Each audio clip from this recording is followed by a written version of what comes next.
Hey, what's up, farm friends? It's your friendly neighborhood farmer Sam here, coming to you from the Runamuck Acres Conservation Farm in Maine. And I am just pulling up my Google form right now to see if anybody sent in any responses so I can see if I have any questions.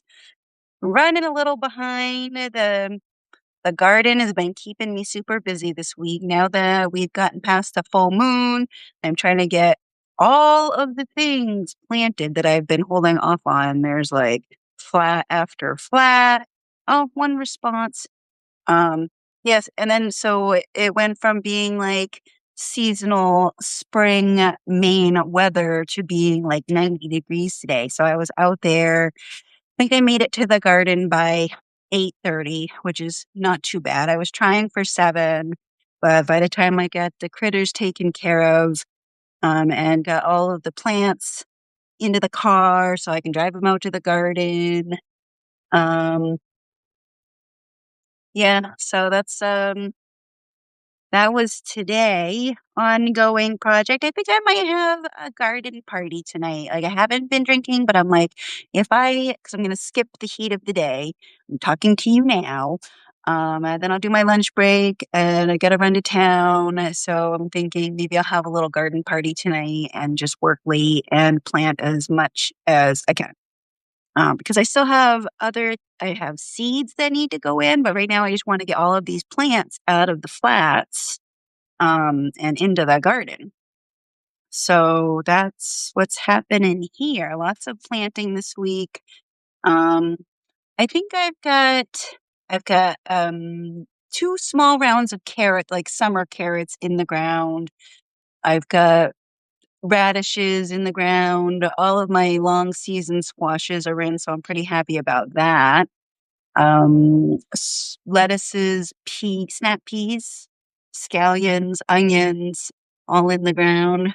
Um, so I'm not doing too bad. So what I'm planting now is I just did the tomatoes and peppers the last couple of days. And I am planting, I did the cabbage this morning. I did manage to get that in before it got too hot. And the kale is going in today.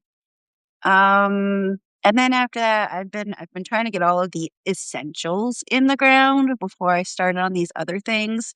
But I'm really excited to get my flowers in the ground. Like I actually have a dedicated flower bed for the first time in a long time.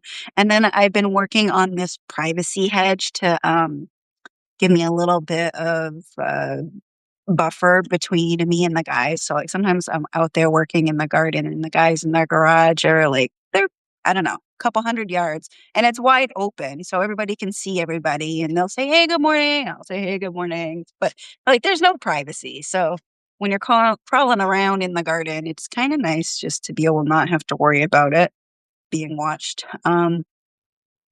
Plus they're big dudes and so they're running out to like pee. And I'm just like, I don't need to see that. So I have hollyhocks that I've germinated and calendula and zinnias and cosmos and my herbs. I've got basil to put in the ground. So all of the things going in the ground and I'm very happy about it. It feels good. Um, so I did get one response. Where did it go? Google form. There you are. Who is this from? I don't know. Oh, oh, from Sparrow Farm. I don't know. I don't see a name. Oh, it's from Louise. I hope you're watching, Louise. Louise is one of my paid members. Thank you. She is always sending nice comments and just sent me actual like bug veil. So I went down to the creek was it yesterday? Yesterday with BB because it was super hot and you know how she likes the creek. So I took her down there to swim and put the trail cam back up. And holy moly, the mosquitoes and the black flies were so terrible. So now I know next time I want to go to the creek, I can just put on my bug veil from Louise and I will be much happier. I won't have to run away. So Louise is asking, how to protect crops from extreme heat. Yes. Good question.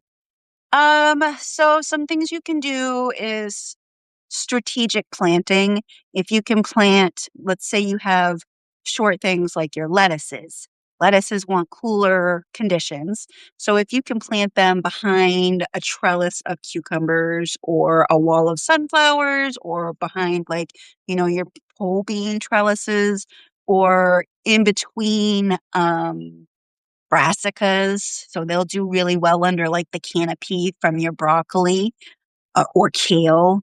Um, so yeah, strategic positioning is one thing. And then purposely creating those elements in the garden, like taller elements. I've got permanent or semi-permanent trellises in my garden. Um, it seems like they kind of sit there for a few years and then I have to move them because I need to reclaim like, right now, that's what I'm dealing with. I have a section that got too weedy. And so I took all the trellises out of that section and moved them elsewhere. And yeah, anyway, so um, what else can you do? You can use, they have shade cloth. You can get shade cloth and position that. You could even use like the row hoops and put like a cover over your beds. How else to protect crops from heat? Careful watering. If you know you're going to have a super hot, like right today, I've got a super hot day. So if I hadn't just watered yesterday, I could water, I could have watered this morning at like 10 so that my plants are nice and moist going through the heat of the day. And then they're also not sitting in that water going into the nighttime, which can encourage like fungal diseases, and we don't want that. So, strategic watering is another way to protect your crops from heat. Hi, Liz. Thanks for joining. Thank you, everybody who is here. I really appreciate you being here with me. And if you happen to have any questions about growing or real food, or anything.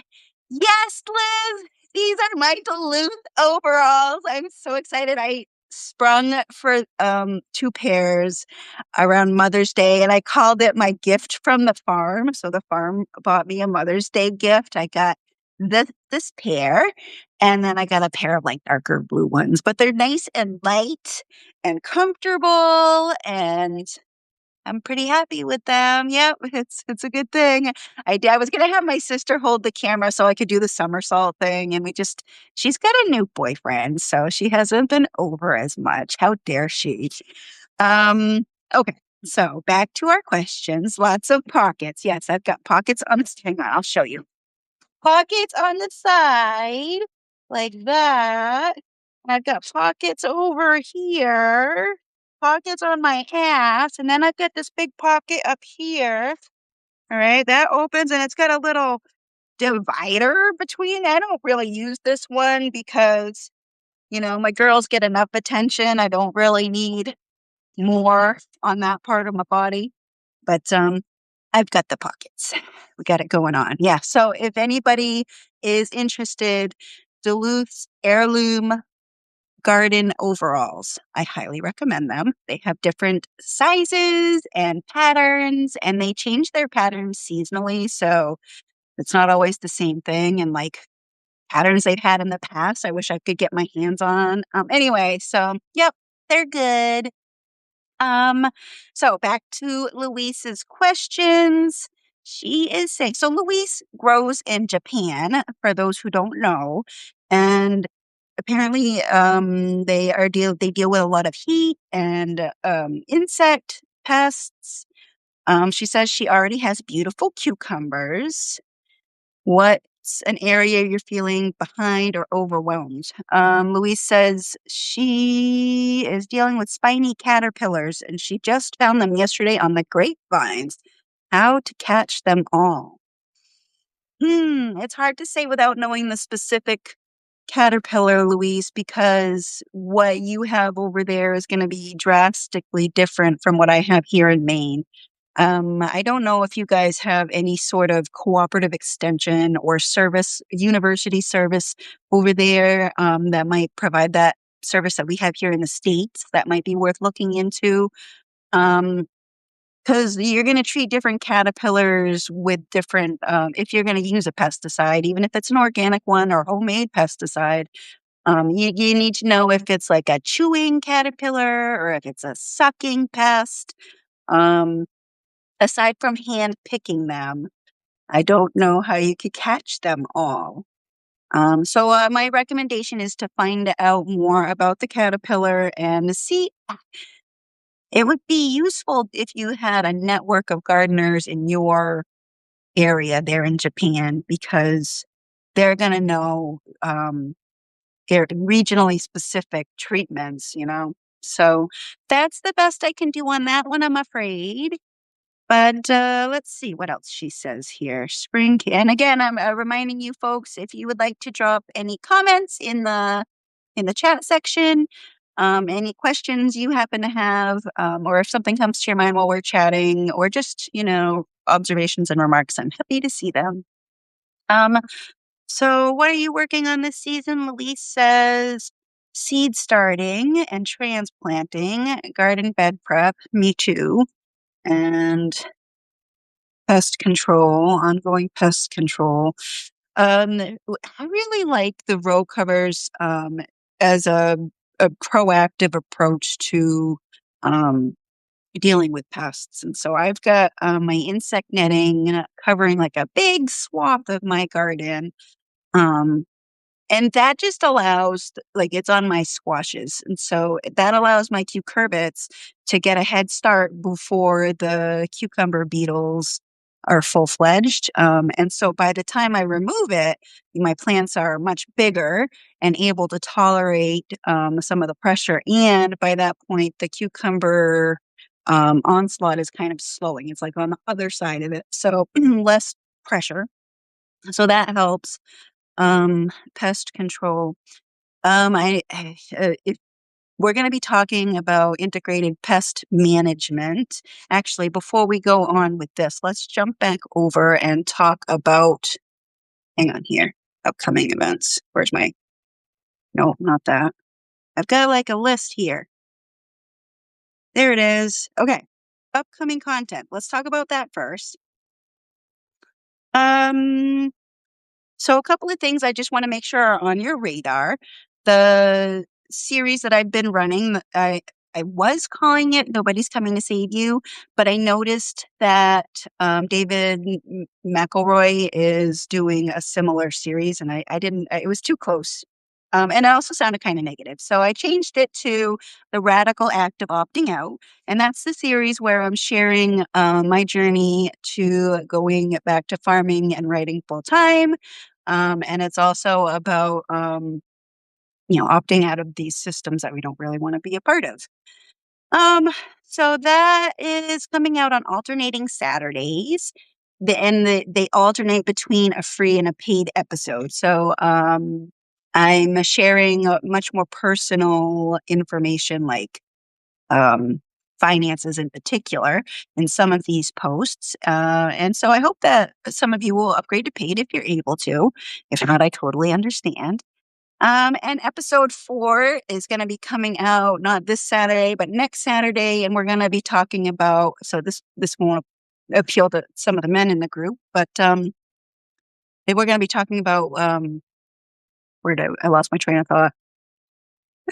Physical labor through different stages of a woman's life. So, like, what it's like to be a lady farmer and the things that we have to deal with if we want to homestead and grow our own food or any kind of self-reliance. The other thing is my new Talking Dirt series. I really like this one. A new weekly live show here on Substack, which is going to be free. And I have a few guests lined up: Tim Connolly, Kylie Woodham, Ashley Martin, and I am going to be doing a session with Christine Martin on her Substack. And so I hope that you guys will make sure to put that on your calendar. You can find those listings on the events page on my Substack. And if any of you are interested in joining me for a live session of Talking Dirt, definitely DM me. Okay, back to Louise's questions. Hey, let me check the comments and see if you guys have any questions for me. Um, well, 8 of you here. Thank you. Yay. Liberty Heritage. Hi, Pam. Hi, Liz. And Dr. Sherry. And Gretchen. And Ank Homestead. Yay for IPM. Yes, IPM is very important. It's not about no spray. I know people are real nervous about spray. I don't like to spray, but I'm not going to rule it out so that I can have a crop. Okay. I grow a lot of foods. I don't mind sharing some of it with the bugs and the wildlife, but I do need to feed myself. And so I will use something if the threshold is more than my crop can bear. And that doesn't mean that you're using 7-Dust or Roundup, right? You can make a pesticide from rhubarb, and that's totally organic and natural. So, it's all about the threshold there. And anyway, so that's going to be one of my upcoming workshops. We'll talk about that in a minute. Louise wanted to know, what's one question you'd love to have answered during the session, other than watering hoses and mesh covers to reduce sunlight, how to help the plants through the hottest part of the year? Yeah, and we've been talking about that. So strategic planting, strategic watering, preemptive shading. What else could you do? I don't know. That would be a good question for someone down in like the Texas region. So if anybody is in from like a hotter part of the from a hotter region, maybe you can share in the chat what you do so that we can help Louise with her struggles. Because for me, we have a very brief hot session. And even like when we have hot times of the year, very few like super hot days. Like today it's going to be almost 90. And so I just don't have to deal with that too often. Let's see. What else? Is there a specific skill or challenge you'd love for me to address? How to talk to goats. The one down the street is indifferent to my approaches. No, seriously. I'd rather talk with sheep, but the one the neighbor had passed away a few years ago. In all seriousness, Sam, fish. How do you talk with a never mind, you don't do fish? Thank you, Sam, for all the helpful advice, comments, videos, recipes. I think you're doing an exceptional job at keeping everything running smoothly. From my perspective, at least, I know it's been rough, but you'll get through even this season. Well, thank you, Louise. You're so sweet. How to talk to goats. Just be real with them. And they love love. Like if they're anything like sheep. I had goats once very briefly, but not as much experience, as I have with the sheep, obviously. But I think it's very much the same with any animal. They just want you to be real with them. They don't want you to talk down with them. And they want love. So just be kind, friendly. Um, let's hop back over here.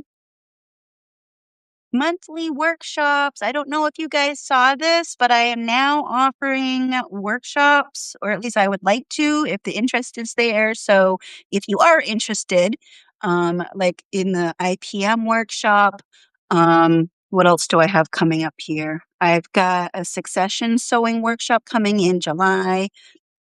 I'd like to do a preserving the harvest series in August. So like 3 different workshops in 1 week, I think. That's what I'd like to do. A season extension workshop in September. I'm only going to pursue these if the interest is there, just because I have so much other stuff going on. So there is a Google form to get on the wait list. And if you're interested, I encourage you to please go to the events page on my Substack. It's runamuckacres.substack.com/events. I think. Here, let me look. Let me just double check. I don't want to steer you wrong. Events page, /upcoming events. runamuckacres.substack.com/p/upcoming events. Anyway, so yeah, go fill out the waiting list where you're not obligated to purchase at that point. You're just getting on the list so that I can see if there's interest. And then I will set it up and we will do the thing. And it will be good and we can all learn together. Now where did my thing go? Right there. All right, monthly workshops. They're pretty affordable, I think. $35. You get a discount if you're a member. The early bird is running for the IPM. There's an early bird sale running right now. You can get in at $25, and that runs through the 11th. And the workshop itself is the 18th of this month. That's when I'd like to do it. So go and sign up and let me know you want these things, and we can make it happen.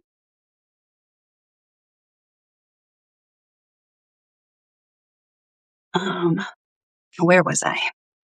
Over here. Share your farm or homestead name and story. All right. Louise, their farm's name is, and it's in Japanese. I believe Louise told me that they teach English over there in Japan. So the name is, forgive me if I pronounce it wrong, Suzumi no En. And it means sparrow farm because his wife loves sparrows. There are many who come to the backyard to get the leftover rice that's still on the rice stalks we use for mulch. We put out rice for them during the winter. They sometimes compete with the two crows that have been stopping by daily for years for leftover pieces of bread, dry cat food, rice, chicken skin, but everyone gets along. It's okay to share. I really like that. I like hearing about other people's farm names and the story behind how they came up with that. Run Amok, for those who don't know, was inspired by my children when they were little. My older son William, you don't hear about him much in the blog because he lives with his dad. He's autistic. And he has a habit of, he would have a habit of running off on me. So I was forever chasing this kid and trying to garden and just back and forth. And so between the two boys, I was always running amok, trying to chase them. So I named it Run Amok Acres. Yeah. Um, okay. I think we're just about coming to the end of this here. Um, so the For paid subscribers, just so you know everything that you get when you sign up with me, you get access to my Growers Ball, where I have growing guides, seed selection, articles on soil. You get access to a homestead finance spreadsheet and a first year action plan. There's a livestock guide, recipes, and printable worksheets. And I've been working to provide a new resource every week. If not like a printable, at least a high value article that you can access. And also you get the discounts on any of my workshops. Eventually I think these office hours may go paid. I kind of hate to do that though. So I'm like on the fence about it. I like to keep it like as accessible, to as many people as possible, really. But I also want my paid members to feel like they are getting their money's worth. And I also offer one-on-one consultations for my paid members.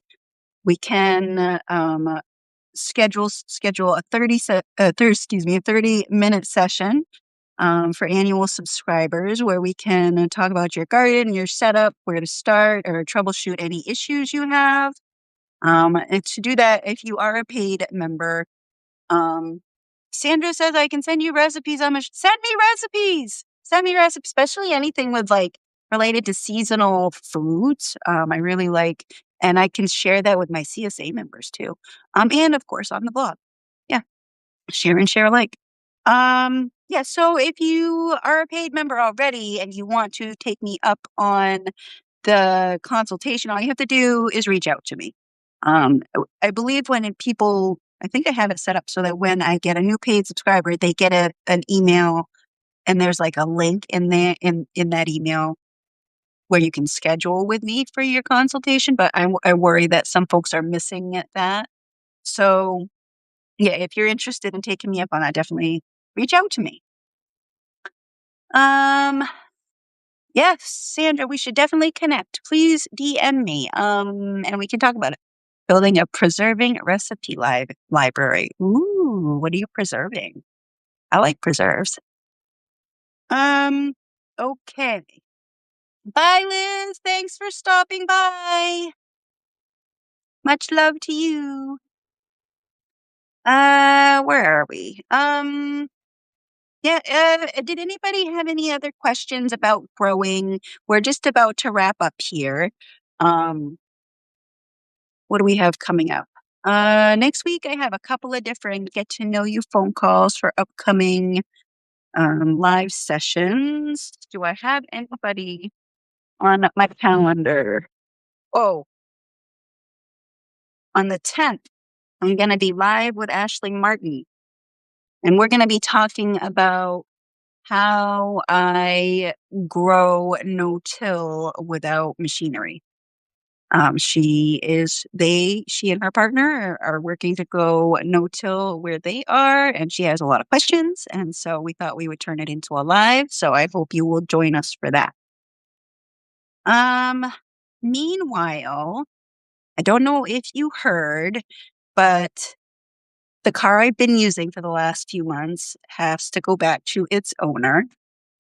And so I think Braytek and we've decided to do a GoFundMe.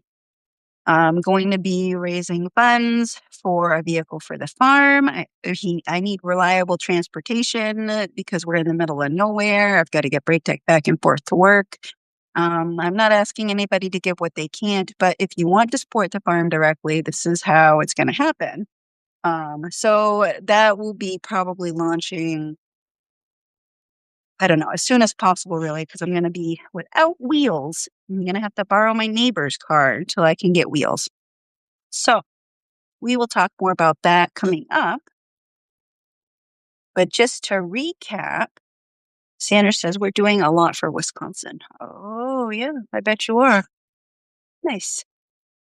All right. So recapping, the Radical Act of Opting Out is a paid series on Sundays, or not Sundays, Saturdays. This Saturday, though, I will have my usual farm update, so you can catch up with me on what's been happening here at Run Amok. Don't forget about the monthly workshops.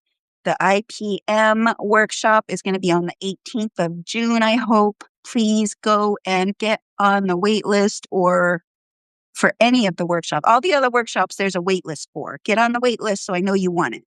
The IPM workshop, go and pay the fee so I know you're in and we will do the thing.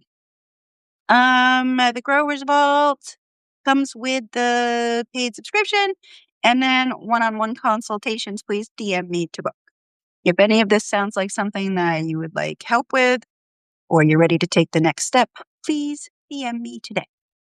I think that's it, friends. You can find me on Instagram. I still use Instagram. I like the stories there. So I share a lot of behind the scenes, or spur of the moment clips, or just like resharing things that click in my funny little head. I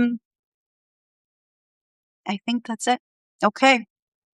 I hope you have a great day wherever you are, and we'll see you next time. Thanks so much for being here. I appreciate you.